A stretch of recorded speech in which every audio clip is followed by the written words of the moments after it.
மட்டும் இல்லாமல் இன்னும் சீரியஸான இஷ்யூஸ் என்ன அப்படின்னு பார்த்தீங்கன்னா, ஒரு ஏர்போர்ட் அங்கே வருது அப்படின்னா ஃபஸ்ட்டு நம்ம நினச்சிட்டு இருக்கோம், அதாவது வண்டியில் பெட்ரோல் போட்டு யூஸ் பண்ணுறோம்ல, 2 வீலர் இல்லை கார் இல்லை பஸ்ஸு, அது மட்டும் பொல்யூஷன் கிடையாது.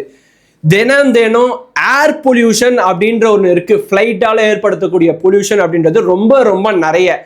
ஃப்ளைட்டால் வெறும் ஏர் பொல்யூஷன் மட்டும் வராதுங்க, நாய்ஸ் பொல்யூஷன். இது ரெண்டுமே பேரலாக வரும்போது நீங்கள் அக்யூர் பண்ண லேண்டு மட்டும் இல்லாமல் அதை சுற்றி இருக்க நிறைய கிராமங்கள் பாதிக்கப்படும். இப்போ நீங்கள் மீனம்பாக்கம் அப்படின்னு எடுத்துட்டீங்கன்னா, அக்யூர் பண்ண இடத்துல மட்டும் இல்லாமல் எல்லா இடத்துலையும் டெவலப் ஆனதுனால நம்மளுக்கு நிறைய தெரியல. ஆல்ரெடி நம்ம வந்து தினம் நிறைய சவுண்டில் போகிறதுனால அந்த சவுண்டு பெருசாக கேட்காது, அதுதான் உண்மை. ஸோ நீங்கள் பரந்தூர் மாதிரி இடத்துல வந்து ஒரு ஏர்போர்ட் வருதுன்னா நிறைய இஷ்யூஸ் இருக்கும். நிறைய தாவர வகைகள், நிறைய இன்செக்ட்ஸு, நிறைய குட்டி குட்டி விலங்கினங்கள் எல்லாமே வந்து நாய்ஸ் பொல்யூஷன், ஏர் பொல்யூஷனில் கண்டிப்பாக இறந்துரும். இதெல்லாம் வந்து என்விரான்மெண்டல். ஸோ அதை தவிர்த்து வந்து வெட்லேண்ட்ஸ்